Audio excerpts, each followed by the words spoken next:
Okay, hopefully we have everyone back.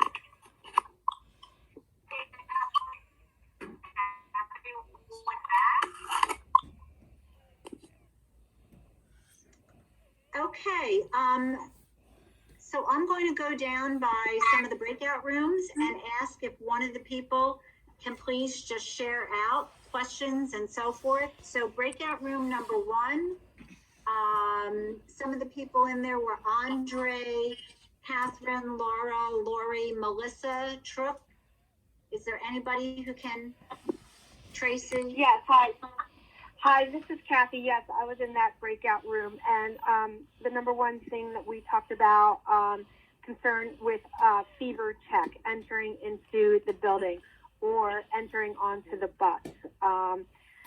A lot of folks were talking about that. And then on top of that, a testing station inside the school during the school day. Is this in the school budget, like checkpoints throughout the day? So that was one concern. Another one was hand washing. You did mention this, Dr. Hacker, in our thing, but hand washing stations. We also talked about the deep cleaning schedule. And what came up at the end was the classroom sizes. If they were going to be split up in classroom sizes, hybrid schedules. And then Dr. Hacker, you gave us a response to that, and that's only if we go from the green to the red, and asked if there would be a longer winter break, and it sounds like no, because there's going to be the 180 rule, and if anything, we may go back before Labor Day. So that was a top. That's great. Thanks so much, Catherine. So just to kind of reiterate, because I actually hopped into their breakout room, there was a question about larger classrooms. What if there's typically 28 children in a class? How will we do that? And what we talked about was actually splitting the class in half, and that's something that Mr. Fuller and Mr. Payne are working on with the teachers, so that it might be a morning, afternoon. All the kids will be in school, but for example, they might be in Mrs. Pinelli's algebra class and have half of the children there in the morning, and then the other half of the class has to go somewhere else with a different teacher. And then in the afternoon or later on, they switch and the other half of the children will come back. So we're working on those kinds of schedules. There also was a question about a hybrid schedule in case we move to the yellow phase, where is there a possibility we'd have half of the students in the building on Monday, the other half of the students in on Tuesday, or everybody comes in Monday, Tuesday, or half of them come in Monday, Tuesday, half of them come in Thursday, Friday. At this point, we have not made any of those plans because we're focusing all of our efforts on getting back to school in September. We don't know what's going to be. We don't know whether we will move from the green phase to the yellow phase and then potentially to the red, or if there is a severe increase in the number of cases, we could potentially go from green right back to shutdown and the red phase again. So we don't know. So as I said, we haven't made the decision about a hybrid schedule in terms of morning versus afternoon or Monday versus Thursday at this point. Right now, all of the planning is on, we want 100% of the kids back, and if we have to split them up, they're still going to be in school, but perhaps with a different teacher. So Catherine, thank you so much. I'm going to go to the next breakout group that had Megan Rodriguez, Zach, Yamila, and the Feldmans. Can somebody there report Yeah, it? it's me. Guess who was nominated as the note taker for this group? Why am I not surprised, Mr. Fuller? We mentioned some of the things you brought up: fever testing, hand washing. There was a question about filling water bottles and whether we would leave the water bottle fillers on at the middle school and turn off the water fountains. Our major conversation, though, was really about masks. We had some teachers in the group express concerns about students not being required to wear masks, and then some parents talk about their concern also about students not being required to wear masks. We had a short discussion about how middle school students, once they're alerted to the fact that other people exist in the world, are very empathetic toward those people. And so having that conversation with students could really set a tone early in the year in terms of getting the right culture and getting students to wear that protective gear. We talked about, there was a question about where the 3 to 6 foot recommendation came from. Many people in our group had seen 6 feet and wanted to know where 3 to 6 feet came from.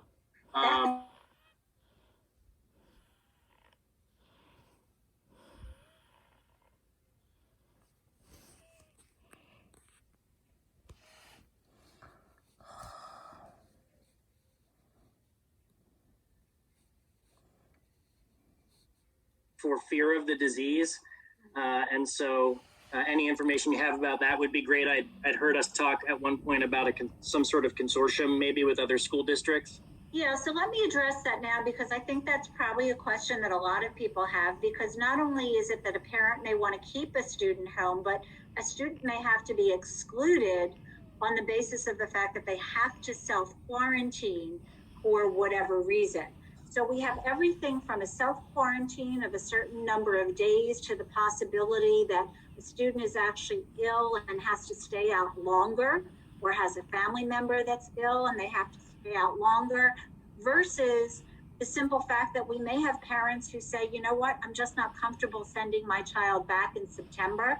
I'll wait until October or November and see how things go before I send my child back. What's the alternative for me?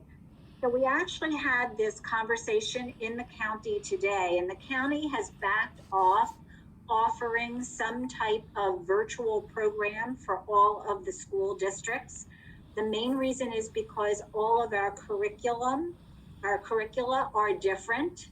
And so it's very challenging to try to identify a uniform curricula in all grade levels across the entire county. So instead, we have a software platform that actually was made available to us through the Pennsylvania Department of Education in the spring, and that we have used for credit recovery and so forth, called Edgenuity. And that is now what the county is promoting, that people would go into Edgenuity with live teachers and would be able to pick up missed instruction, whether it's for 2 weeks, 1 month, or an entire school year. So that's the option that's being looked at this point. Okay. And then the final thing that we talked about was lunch. How will we handle lunch? And, my preference is not to put 215 people in a cafeteria during this stage. And so we talked about the idea of either eating within classrooms or pursuing some sort of open concept lunch. And of course, the challenge with both of those options is supervision of middle school students. And so that's something that we have to think about as we move forward. Right. Well, thank you for addressing that. It couldn't have come from a better person. Thanks, sure. Mr. Fuller, because you're the one that's going to have to solve that issue of where the students are going to be eating lunch. And who's going to be watching them. So thank you for that. Sure. All right, next group, Davis family, McCrae, Neil DeFranco, Regina Bailey, Rob, Lisa Kempner. Hi, Liz Gutschall. I was in that group as well. And I offered to step up and say what we kind of talked about. I know another point, Zach was just mentioning this, the virtual learning. So you kind of answered that question about how we heard that the IU was going to offer this virtual streaming. But I guess also like bigger picture is maybe just having something to like a plan in place for the virtual learning. If it seems like we are going to go to that route again at some point throughout the year, perhaps some more synchronous learning, some more guidelines or deadlines for students to be a little bit accountable, and find ways to see more social interaction online with students, because we know that that's really important for our students to have, even if it's through Zoom or some sort of platform. We would just kind of like to see if maybe there's some sort of plan there. And then to add the missed instruction that you mentioned with that software platform, would that be an expectation for teachers to say, hey, if you're out for these 2 weeks, these are the topics we're going to be covering, and then that's what's going to let those kids go onto that platform and then type in those topics? Liz, that's a great question, and there are a couple of ways that we can look at that. One is the other option that we are considering, if the student is going to be out for a limited period of time, and by limited, we haven't decided yet whether that's 2 weeks or 1 week or 3 days, we're considering virtual streaming. So that way the student would be able to live stream into your classroom as you are teaching and be a part of the class. So that's a preferable option for us, rather than putting them into somebody else's canned curriculum for whatever the subject is. So we're looking at Edgenuity, the software, probably for a longer period of time that students would have to be out. So we haven't answered it at this point, but virtual streaming is definitely an option that we are looking at, because we think it's more advantageous for everybody, for the student to be able to hopefully tune in, see you live, and participate in the lesson. Okay, great. And then a couple other things that we discussed is just maybe the old Enfield. I know there was parents had some concerns. I mean, it's an older building, how the ventilation is going to be addressed in that building. I know a big part of us was moving out of that building because things were aging. So again, that ventilation concern, along with appropriate method of communication with letting parents and teachers know about if they've been in contact to exposure. I know you mentioned about the pertussis whooping cough with sending home a notice about it. However, does it make sense to have those people back in the building if they have been possibly exposed? Would it be almost worth having some sort of system in place where there's an email or a phone call to let them know not to come back to school, rather than showing up and saying, hey, you've been in contact? Oh yeah, no, what we're doing is, I think I had mentioned before, we're working in the pertussis letter was really more of a reference to confidentiality. Okay. That when we have a case of pertussis, we send a letter home and we don't identify who it is. We simply alert parents, there's a case in your classroom, you want to go get your child checked out. So the point there was more about HIPAA and not revealing these individuals. Okay. The issue of how do we notify people and what do we do, that we're coordinating in conjunction with the Office of Public Health, and we will take our marching orders from them on what guidelines we have to follow if a case is identified. Great. And then our last piece, since we are going to be trying to encourage maybe more students walking to school, getting rides, would there be any way we could look into having some more crossing guards on Paper Mill Road, especially if we're going to have students going between the old Enfield and the middle school, or maybe having some more police out just assisting students across that main road? That's a terrific point. I'm Also, really Church glad- Road. Church Road is another one. Church Road. Thank you. Those are terrific points. Obviously, those are conversations we'd have to have with the township, but that is definitely a consideration. And we've actually talked about the possibility of sending a survey out to actually ask parents, how many of you absolutely feel you must use the school bus versus those who feel they can use a different alternative, just so we kind of get an idea of what the numbers might be. So that would be really helpful for that purpose as well, because we'd be able to go back to the township and say, we've got this number of people who normally ride a bus who say they're now willing to walk or ride or whatever. So thank you for bringing that up in your group. That's great. Thank you. All right, I'm going to go. Are you done? I didn't want to cut you off. Okay, next group has, thanks so much. Good to see you. Aruna, Chuck, Jeff G, Lainey, Madeline, Mary, Maureen, and Nate. I have some notes from what our group discussed. This is Elena. So in addition to many things that have already been brought up, our group talked about hallway crowding, changing classrooms for other classes, electives, using lockers, trying to figure out whether we divide the hallway, keep a midsection of the hallway always clear of traffic. That was, we talked about that for a little bit. And especially with the locker doors open, that restricts the size of the hallways. We also talked about how to social distance in places like band, orchestra, chorus, theater, physical education, which is, you know, part of sort of school, within school curriculum, not exactly out of school voluntary. So how would we encourage or enforce social distancing, mask wearing, in these situations? And I think our group also spent some time talking about how we would, you know, um, try to enforce, even though it says that it's optional and encouraged, but try to enforce masks, especially in class. And whether there's any role for temperature check, but also knowing that that might cause some crowding and, you know, backlog of people trying to enter the school or class. Um, so I think that was the main things that we talked about, and towards the end we also talked about questions on staggered drop-off times.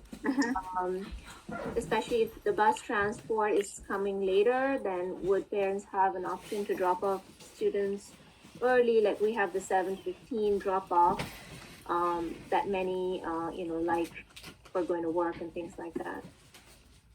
Great. That was it. I mean, you can jump in if I missed.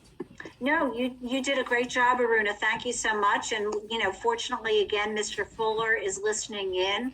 There were some terrific suggestions there, as well as concerns I'm sure that he's also been thinking about as well. So thank you for sharing those with us. Next group was Krista Keister, Liz Silo, Hillary Chavinsky, that group, the one that I entered into.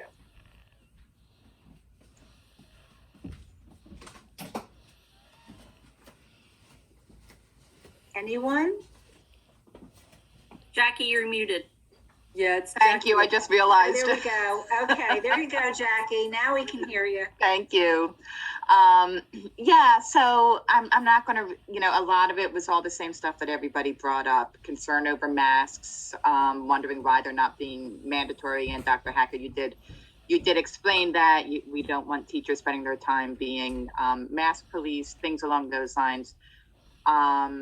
Concerns about grades, there seems to be, at least in our group, pretty unanimous. We want grades no matter what happens. Red, yellow, green, we definitely want kids to be pushed. I think the teachers would agree with you. yeah, I talked with at least one teacher who definitely agreed. One thing that I haven't heard though is there was a concern brought up about overwhelming pressure to catch up.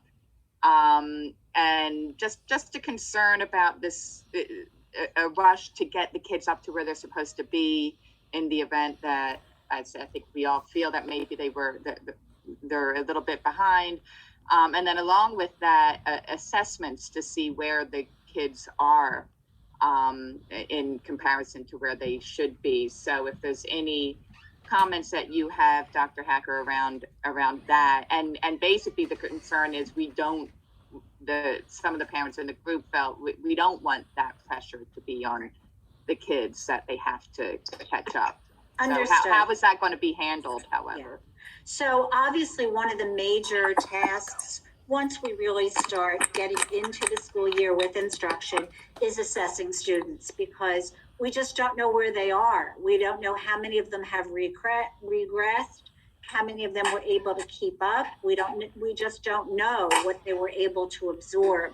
So this is a major conversation that we're going to absolutely have to have with staff members about what do we need to do to assess our students? And then once we do that, what do we do with the data that we get back, particularly if there are large gaps for certain children? How do we remediate them? And what do we do with other students who may be on track? So this is a large portion of our conversation, but we've already talked about the fact that we will obviously be reinstituting forms of assessment that the children unfortunately weren't able to have access to during the period of closure. Yeah. Okay. So thank you for bringing that up. Yeah, thank you. All right, next group is Elisa, Jamie, Leanne, Shelley, and Shireen. Hi, Dr. Hacker. Hi, I'll again. be speaking for our group. I know. I'm a serial focus group attendee. Serial focus group attendee. That's fine. This is my last child is in middle school, so I won't be attending tomorrow. A lot of our conversation revolved around kind of what is the plan for switching classes? Has there been any consideration about maybe having a cohort of students based on their academic performance that would kind of be a group that stays together and the teachers rotate? I know that there are some specialty classrooms. Someone had mentioned like a chemistry lab would be difficult, obviously, to move. But given the fact that there will be extra specialty rooms, the group could move to together. So I'm so sorry, my dog's. Is that Rover? It's like anytime it's my turn to talk, it's a kid or a dog that wants to participate. Can I address that a little bit? Absolutely. Right. Go ahead, So, Zach. so we've had that conversation as a leadership team actually today, as we discussed this plan. And it's my intention to have some answers to these questions on Tuesday. So we have a time frame for making this decision as a leadership team. But you know, that idea of cohorting students is one that we've certainly considered. It's never at the secondary level. It will never be a pure cohort of students because students have different needs and need to access different supports and different acceleration and different classroom environments in order to meet those needs. And so we'll never find a whole group of students that are exactly the same cohort, but we can think about how to minimize students moving and maximize teachers moving. That's one thing that's really under consideration right now. If there's a need for tracing, limiting the number of kids that they're interacting with on a daily basis would probably be helpful. Right. And in a similar but kind of separate vein would be in terms of sixth grade being in a separate building, is there a whole nother set of support staff in terms of nurses and librarian, and will they have access to all of those same services in the same manner as the rest of the middle school? Absolutely another consideration, and something that I need to talk through with Dr. Johnston in terms of nursing. We would have to have some sort of nursing services on site. Mm-hmm. We'd have to think about the cafeteria and lunches.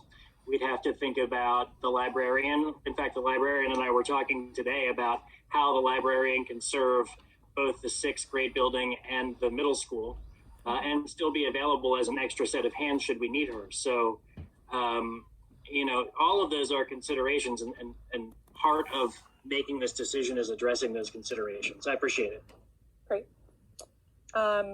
We were wondering, I know that in the younger grades, there's more opportunity for them to go outside, and maybe that could be an opportunity to, again, minimize exposure in the nicer weather, to have outdoor classes or time for outdoor socialization. I'm not super familiar with the property, how much space would even be available for that, but I know there's at least the field space. So it's just a suggestion. We talked about masks, and I know it was brought up, but I'm seeing the chat, and I feel like I need to advocate strongly here that I know that there's concern about teachers policing, but, and I know this anecdotally, my daughter's just going into middle school. I think there's a dress code about short length that seems to be a policy that people have on file, but there would be worry about consideration for a mask requirement. Just seems a little bit crazy that, you know, we can police what they're wearing, but not a mask. And this is for the health and safety of all of our kids and our teachers, who are probably even more vulnerable than the students themselves. A lot of these kids have siblings at home. I know my daughter has a sibling at home that has an autoimmune disease. People are living with grandparents. I mean, we really need to, I know it's not comfortable to police something like a mask, but I would just ask that maybe be reconsidered. Okay, thank you, Leanne. I appreciate that. Thanks for stating it as eloquently as you did. Thank you. A question that came up as I'm listening to this is, if there is any kind of exposure in a child or a teacher would be required to quarantine or isolate for 14 days, would there be consideration of a negative COVID test, allowing them to kind of re-enter the population more quickly, so that our kids are not unnecessarily missing as much class. Just a thought. Again, we'll take our guidance from what the Office of Public Health recommends. I mean, I think one of the challenges of this situation is we're not scientists, we're not medical personnel, so we don't want to be the ones making those determinations. So we will be reliant on the individuals within that department to let us know what's appropriate. Great. Okay. There's a question, is hand sanitizer still banned at the middle school, or is that, I know that there's a student I don't believe it was at the middle school, was it the high sensitivity? school? Okay, there was some confusion then that people thought that at some point it had been banned at the middle school. Maybe when that student was. We had students at the middle school with an allergy to hand sanitizer. We do not have a student with an allergy that I know about at this moment. So Great. Perfect. Okay. So then I have one last thing, just an idea was that if if teachers are required to self-isolate due to exposure, I know that there's a shortage of substitute teachers. So would there be any consideration made if the teacher wasn't actually sick, but was isolating out of precaution? Would there be any consideration for them to kind of co-teach remotely with somebody that's in the building? Yes, that would definitely be a consideration. We may actually need a cadre of teachers who can do that. Great. Thank you so much. Thank you. Good to see you again. All right, Jason, Krista, Peggy, Sarah, anything new? Mr. B from bus 72. Anything new that we haven't heard so far, because we're running out of time and we still have a bunch of groups left. Dr. Hecker, we do, and I'm just going to send you this list. I'll Okay. just run through them really quick, but I'll give you the whole list so you could address it. Why is it 6th grade being moved to the Enfield site? Why not 7th or 8th? Will additional staff be needed and or hired to accommodate the 6th grade center? Where will buses versus parents be dropping off students at the middle school and at the old Enfield site? Will students in PE be asked to wear masks? Will families have the opportunity to opt out of PE? Enfield doesn't have lockers. How will we address places for students to secure their things? Traditionally, students have shared calculators in math classes. How will we either clean them or will we be purchasing more? And then the last one was, what will we be doing as substitutes enter the buildings? Because you said we weren't going to have visitors come, but as substitutes come, how will we be managing them? Yeah, obviously subs are, they're Get off your phone.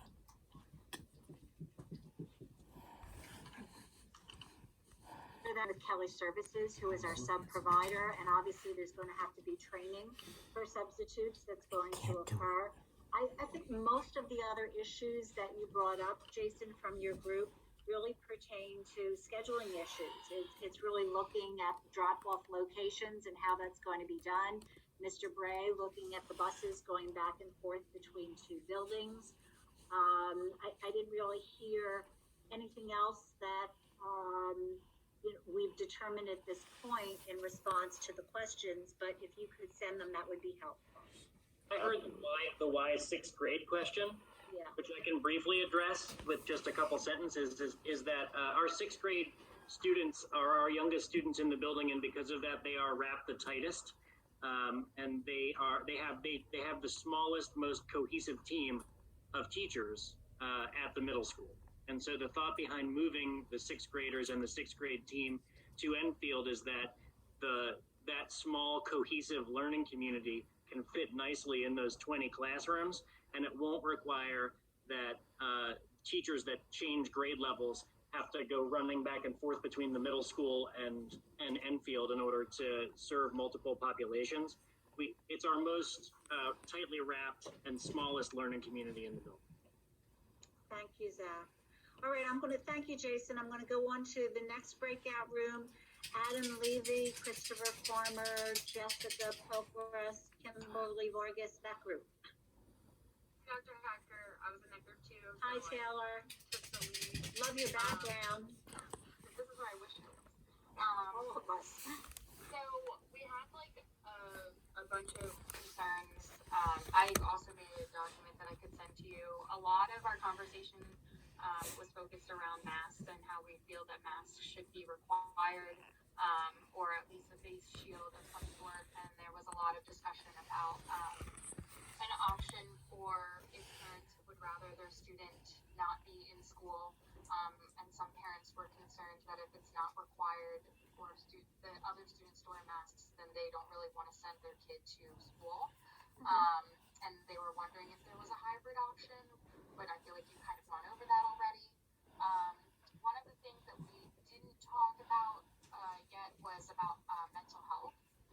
We had a big discussion about, you were talking about that support in the first week, but continuing that discussion and support throughout the school year and possibly offering students more access to mental health counseling or to some kind of support group, or weekly virtual meeting or something, where they can continue those discussions so that they don't feel too overwhelmed, because there are going to be lots of students who come back and feel that everything has changed, everything is different, and I'm scared, or I don't know what's happening, I don't know what's going on, and how are we going to support those students really.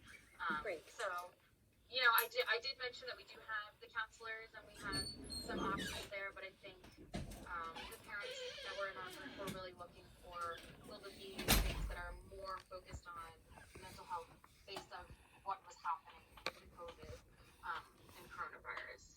So, and then one other thing that I was bringing up to them, the only teacher in that room, was talking about a pathway to increase support for teachers who might need more time to plan and prepare. They were saying that, we want to make sure we keep that sense of community and that we limit stress, not only for the students, but also for the teachers.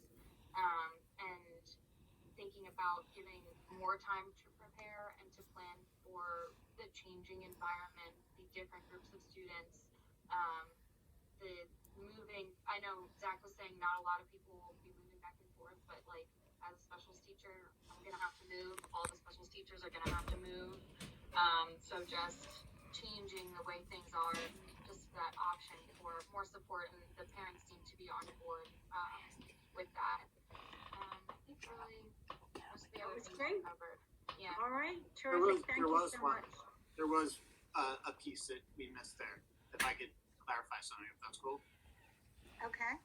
It was just that we added for the mental health piece that there's going to be a lot of conflict because we have people on both sides, right? We have people that think people wearing masks are paranoid, and we have people on the other side that think people that aren't wearing masks are whatever. And so the kids are going to play that out. We're already seeing that in the neighborhood pretty extensively. So by September, it's going to be pretty bad, I think. There's going to be more fighting and a lot of name calling, political escalation, and all that stuff. So just to The importance of unity. Yeah, just creating a culture in the school to get everyone on the same page. deliberation, whatever. You don't need. I'll take my answer off the air, but I just wanted to add that was the part of it that we were worried about a little bit. Yeah, no, Adam, I think that's a really fair point. I mean, for a number of reasons, these are tumultuous times, and there are a lot of stressors that are impacting all of us. And you're right, the potential for that playing out between children who sometimes don't think about what they say to one another. We know that in particular with adolescents, sometimes they say whatever on the top of their head, but it can be very damaging to who's ever receiving that. There could potentially be more cyberbullying or other types of bullying. So I appreciate your bringing that up. That's certainly something that Mr. Fuller and Mr. Payne can at least be alerted to and think about in terms of their meetings with staff as well, so they're prepared to be on the lookout for that. So thank you. Great point. Appreciate it. All right, our next group, Michael Searman, Rachel Foley, Zoe Cohen, that group, Damien. Anything that we haven't gotten to yet? Hi, Dr. Hacker. I'm unmuted, right? Yes, I can hear you, Kristen. So I'll just reiterate really fast the masks and the mental health. the ongoing mental health. The one interesting thing about the masks, I thought a really creative idea is to provide mask breaks. So middle school doesn't typically have recess, but if there's a way for us to build into the day outside time where kids can go safely, have some time, give themselves a break, maybe That's a great idea. maybe even have a tent or something in case it's raining, you know, just to be able to do that. I like that idea a lot. Yeah, I like that idea too. That's a great idea. Another thing, and I know you talked about testing. I thought you were talking fever testing prior groups, but one of the parents shared that she's trying to get her children COVID tested to go to camp, and it has been virtually impossible to get pediatric tests. Evidently, it's really easy to go get an adult test right now, but to get a pediatric test is almost impossible. And so the question was whether the school district, whether alone or working with the county, might help make those available for So parents. that's a great question. I will tell you that Dr. Arkush addressed that in our meeting today, and she said that they're at the level now. First of all, I will tell you that they're seeing a significant decline in Montgomery County. She doesn't know whether or not that's going to continue, but at the height of the virus in the spring, they were seeing 28% of individuals in the county had experienced or were testing positive. It's now down to 4%. The number of deaths have significantly decreased. She said they're doing approximately 150 to 200 tests now a day. And one of our questions to her was, once schools open back up and all of the schools within the county are sending children back, which is thousands and thousands of kids, won't there be a need for significantly more testing that occurs, and what will the availability be? So we don't have an answer to that yet, but obviously it's a concern that we all share. Okay, great. And then I think, other than, I think someone said the potential of starting before Labor Day. And then just the last one was, and I'm sure this came from someone who finally thinks that she is outgrown the Erdenheim pickup and drop off extra long lines. And you know, could there be some planning that goes into those both at the old Enfield and the middle school, so that they're not the same? We all know what the Erdenheim line looks like, so yeah. Thanks, Kristen. Thanks for sharing that. And I think you and I are going to find some time next week ourselves to talk about a number of these issues with Emily. Okay. Thank you. Okay, next room we have Greg Brasco, Faith Warren, Chris McGrath, Christine Kennedy, Deborah DiBattista, that group. Hey, I was in that group as well, and Oh, hi, so Pat. most of what we had talked about was already discussed. But if I misrepresent or forget anything, people from my group, please correct me. But one thing we talked about is perhaps something with masks. If we bulk order masks, perhaps that would help, because it could be We are doing that. We will have plenty of masks on hand. Another thing that we discussed was concern about the policies being put in place and how realistic it is that they can be implemented, because the plan might look great on paper, but once it's in person, how much, if these policies start to break down or not work the way we intended, how can we move forward and fix those? But a lot of our discussion was in the event of us returning to digital instruction in case something goes wrong and things don't go well. Do we have a backup? Do our backup plan, especially for parents who are now returning to work, and what options are available to them for support after school hours when they'll have to be able to work with their children or child. If digital instruction does have to be picked up, it would be appreciated by a lot of the parents in our group that there's a consistent format that the teachers have to follow as far as sending work and communicating with parents.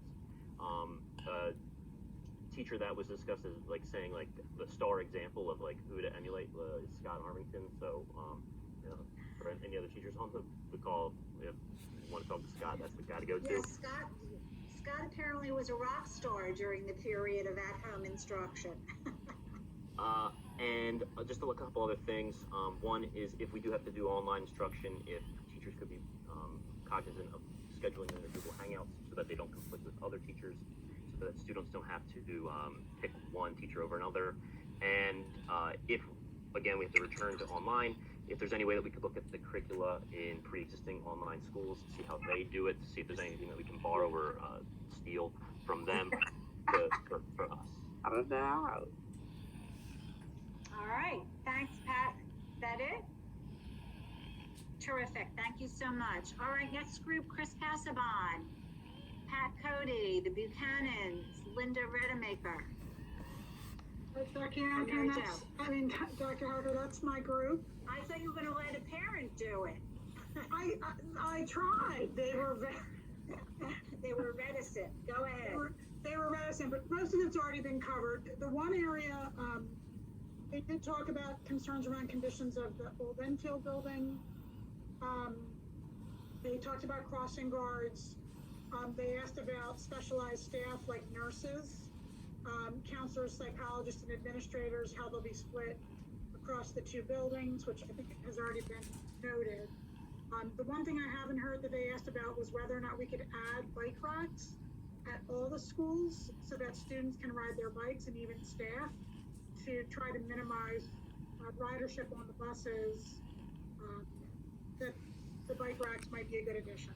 All right, yeah, that's definitely something we can look into. Thank you. That's good. Let me just address the Enfield issue since that came up. Don't forget, we did have students in Enfield this year. So we do have working systems in that school.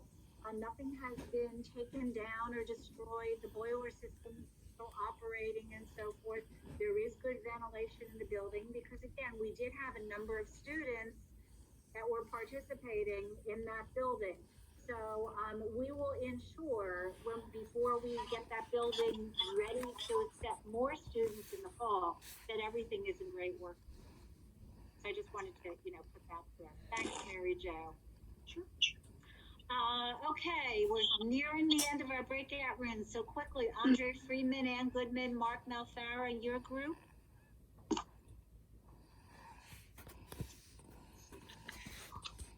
Anybody?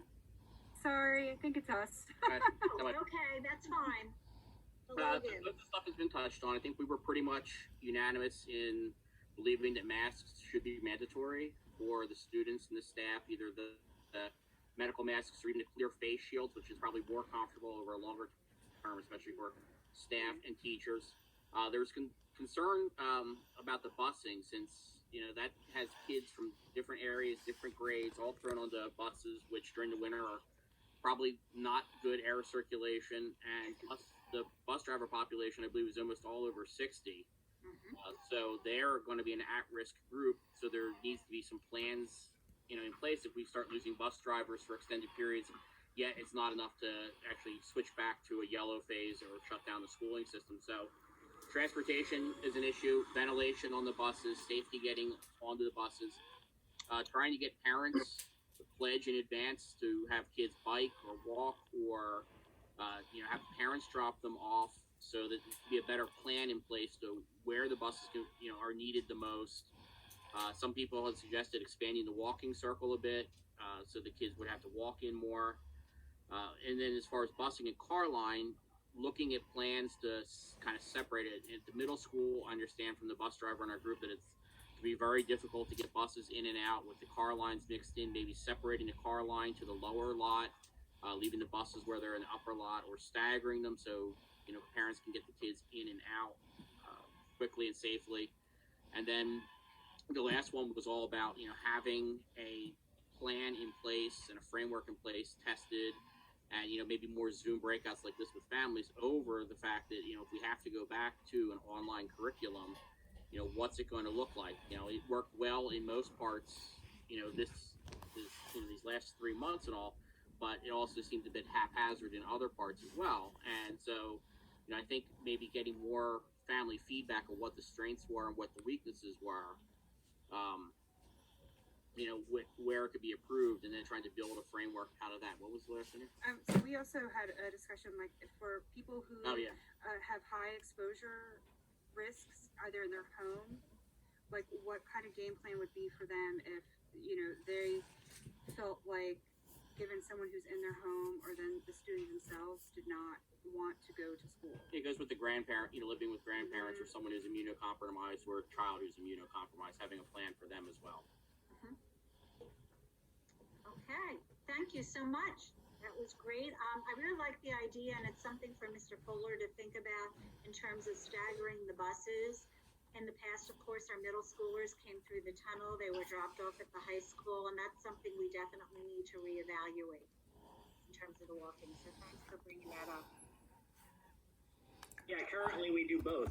We have buses in our loop and also buses coming to the other side of the tunnel. So it's something to think about. Next group, Adrian Walkenberg, Amy Welsh, Judy Smith, Loretta. Anything new in your group?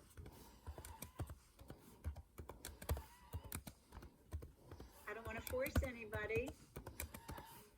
How about the next group? Amy Robinson, Heidi Levin, John Fears, Sonia, Tanya Barlow. Anybody in that group have anything? Hi, Dr. Hacker. Sorry, this is Sonia. Hi. A lot of the things were addressed. I think for the sixth grade parents, they definitely feel they need a little bit more clarity as to what it's going to look like for their students, given that there was no orientation this year for their children. And I think they have a lot of questions about what it's going to look like for their kids. In terms of virtual learning, if we get rid of the option for parents that if they want to keep their kids at home, that virtual learning option will be available or not? Sure, that will be available. Okay. That was the option I was talking about primarily with Edgenuity. Okay. Where they'd have an online curriculum, and there are live teachers teaching it. We just don't know who those teachers would be. Obviously, our own teachers are going to be in school, so it's not going to be our teachers that are teaching that curriculum. Okay. There were also some questions about, will Spartan Block still be going on this year, and what's going to happen with chorus and band as well? So a number of the traditional things, you mentioned things like sixth grade orientation, how will Mr. Fuller handle that, the Spartan Block and so forth. So I think those are all things that he and Mr. Payne will need to be working on. Okay. I think everything else we basically touched upon. Thanks so much, Sonia. I appreciate it. Nice to see your picture. Better than what they look like right now, so. All right, last group. This has been amazing. Chuck Gottesman, Danette Joseph, Jared Hay, that group. That would be me, Leslie Merrigan. Leslie. Yeah, hi, how are you? So this is obviously very insightful, and thank you for doing it. We did have some additional things that we talked about in our group, and the final question that we did, and we didn't get to finish with everyone, that I do want to bring up. So first, one of the people, and I believe we addressed this, but somebody brought up the sixth grade curriculum will be affected by certain equipment that's not currently in Enfield, as opposed to the middle school, as well as like desk size. And we thought most of that could be addressed, but it was just something that I thought I should bring up, like lab space and things that for science and different specialty like that. Absolutely. Yep, valid point. Okay, so also specialist teachers, would they be moving back and forth? Would those specialists be allowed travel time for going back and forth, and also the safety for them as well as the students for them moving back and forth between the sixth grade and the 7th, 8th grade school? Mr. Fuller, do you want to address that? Because I know you looked at such a schedule. Yeah, so the options for scheduling that we're looking at right now take us away from the way that our specials are currently scheduled, so that what we're hoping to achieve is that specialists would report to only one building on any given day. So currently that's the plan. All the dominoes need to fall into place to make that plan work, of course. But we're looking at how can we create a schedule where if I'm the art teacher, then I'm only going to the one building, the sixth grade center or the middle school, any given day. I know that I had one of the specialists in my group, so that was one of the concerns from a teacher as well as a parent. it's something that we're absolutely considering and trying to work on to limit that back and forth between buildings as much as we possibly can. Okay. Can I chime in? Oh, go ahead. Hi, Might get in. Is this your group, Tracy? No, but my group hasn't been. Yeah, I'm gonna come back to you. Don't worry. I saw your comment in the chat. I'm coming back. I'm just gonna give Leslie a chance to finish up. Okay, I thought you said we were the last group, so maybe she was concerned. Yeah, she was, but I saw her comment, so I was gonna go back to her. Oh, great. Okay. So we did have a concern about what was happening in the spring was fine for the spring, but not okay going forward. And if we are forced into, you're saying we're focusing 100% on going back into the goal is 100% in-person learning 100% of the time. But the teachers also need to be prepared for that virtual piece. And if they are separate teachers, why would it, if somebody's out for 2 weeks, you're saying recording classrooms or streaming, why couldn't that still be maybe the case for those who are choosing not to go back to school for various immunocompromised, the children themselves as well as family members? So that's just something to think about, because sometimes the kids really want to be connected to their teachers that their friends are connected to. So just something to think about there.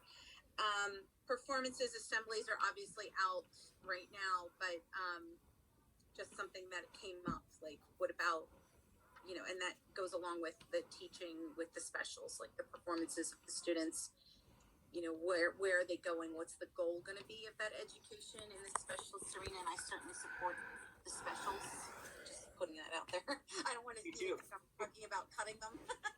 So I put a list together. So Mr. Payne and I went over our calendar yesterday and looked at our calendar events for the year, and a lot of that is performances, and a lot of it's performance tasks by kids.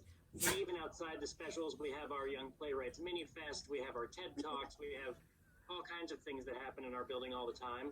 And so one of the things that we did was identify things that absolutely couldn't take place, and that was not very many things, right? The other things that we identified were things that would have to change and either become virtual or remote, or we'd have to be creative, but we're looking to preserve as much as we can through this crisis of those things that make our middle school our middle school.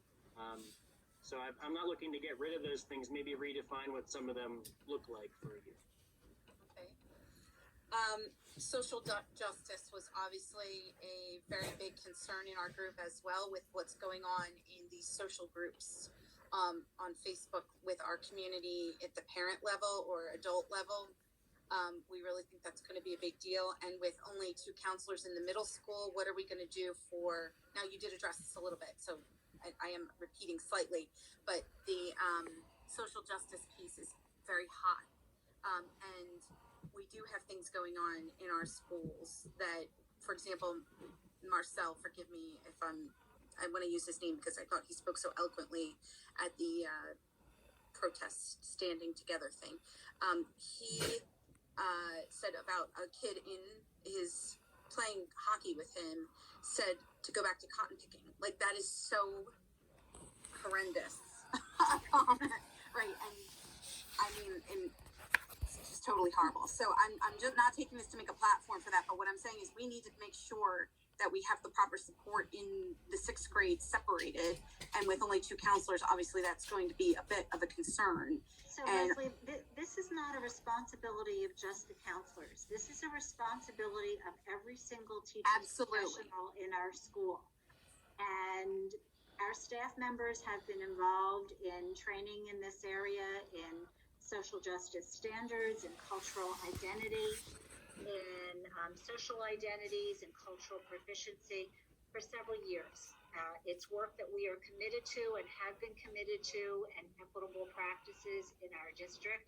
It doesn't just start and end with guidance counselors. And I think when I referenced that we have to address this when we come back, there have been a lot of traumatizing incidents that have occurred that have reminded a number of our students of other things that may have occurred in their lives. And before school opens, this is the work that we are obligated to do with our staff. so that they can develop a comfort level with having these conversations and talking about these issues in an open forum with their children.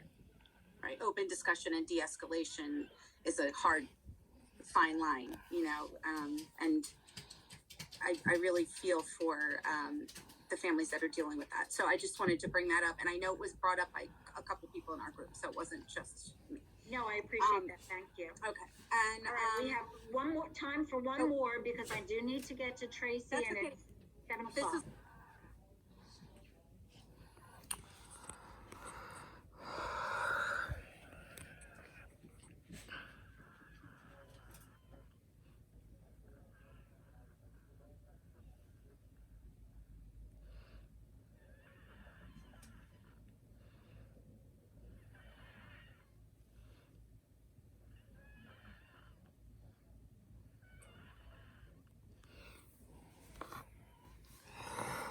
I'm so sorry. For whatever reason, the volume keeps going out on my computer. I'm doing my best.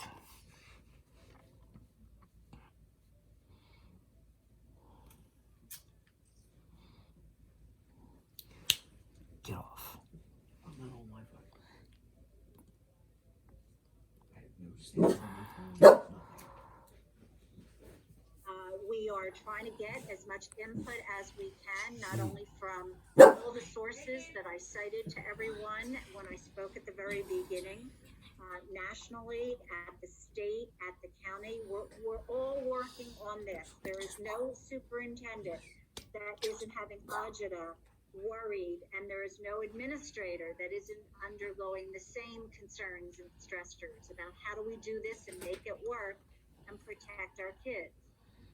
But the one resounding statement that I've heard said over and over again, and it was said by Valerie Arkush, who is at the top levels of our county commissioners, herself a physician, she said, don't let the perfect be the enemy of the good. There is no perfect in this situation. We understand that people are going to be skittish. As I said in my meeting last evening, and some of you heard me say this, I have a grandchild that's entering kindergarten down in Maryland, and I'm a nervous wreck about it. But when my daughter turned to me and asked for advice, I said to her, these are the questions you need to ask the school. And if you feel comfortable with those answers, then send him, because he needs the academics, he needs to be with friends, and he needs to be out there enjoying himself and not sitting at home by himself, socially isolated. That's my personal opinion, and that's the recommendation I gave for my own grandchild. Every parent, this is a personal decision, is going to have to make a decision as to whether or not this is something you feel comfortable with, and then weigh out the balance.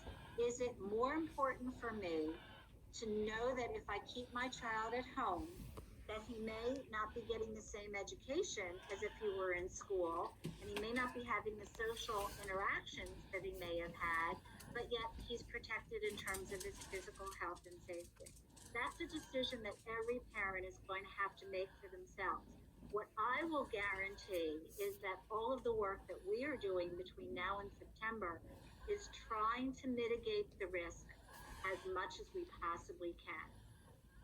I just wanted you to understand the opinions in the group. I understand that you're doing that, and I want to thank you also for the platform for us to share.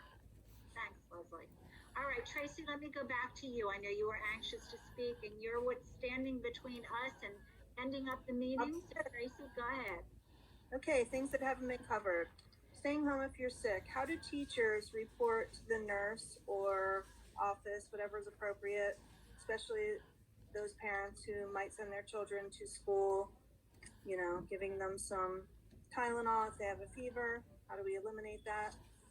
We already have procedures in place for that if the teacher suspects a child is not feeling well, so that would not be anything new for us. Okay. Quarantine options. You mentioned live stream. Is it district versus state? If you want to be live stream altogether. Class sizes. How do we deal with families across the district? You know, those of us who have children in multiple schools. And then outdoor classrooms. Can that be a solution? I think we talked about that we're encouraging teachers to take classes outside, weather permitting, if they feel that that's appropriate for whatever lessons they're delivering. And is HVAC and purifiers, is that cost prohibitive? For all of our schools and all of, yes, that would be. So we're happy, we have a tree business, we're happy to donate tree stumps if you need outdoor seating. Oh, thank you. We totally will. We have boys in the district and we're happy to contribute. Also, we had a big thing about what's your comfort level? No one said they weren't comfortable sending their kid back to school. We had some that were comfortable, some that weren't sure, and zero that were not comfortable. And then minimizing high contact surfaces. So AAP says maybe eliminate lockers. Have you considered that? Having teachers move, you know, what's the challenge there? But that was the one thing I read in the AAP was maybe eliminate high contact surfaces. And let's not call it masks, let's call it face coverings. Don't think we can require them. Transportation, crossing guards, school zone. I know Eddie Graham promised me a school zone and I haven't heard anything yet, but I'll be reaching out to him. I will keep my kids off the bus if I can get crossing guards in school zones, and then staggered starts. That was pretty much it. Terrific. Thank you. I'm glad we kept you for the end because that was a good wrap up. Thank you so much. So let me just extend, it's been 2 hours of amazing conversation. Thank you so much, those of you who hung in there until the end. This is a lot of stuff for us to digest, but some really strong opinions about a number of things that we will consider. Nothing is set in stone, and some great ideas. Obviously, a lot of questions around our new normal, and this is the work that we're going to be engaged in, and we will do our best to try to make it work, but again, it won't be perfect, but we'll try to make it as good as we can. So thank you so much, everyone, for contributing all of your wonderful ideas. Tomorrow night, we have our high school group. If anybody would like to come back into that one, again, it'll be pretty much the same. Hi, boys, Tracy's boys. And if anybody would like to go to the Erdenheim session, that will be on Thursday evening, also at 5 o'clock. I sent out the link for the high school group today. So again, everyone, thank you all so much. I'm just going to hang in and read the chat messages.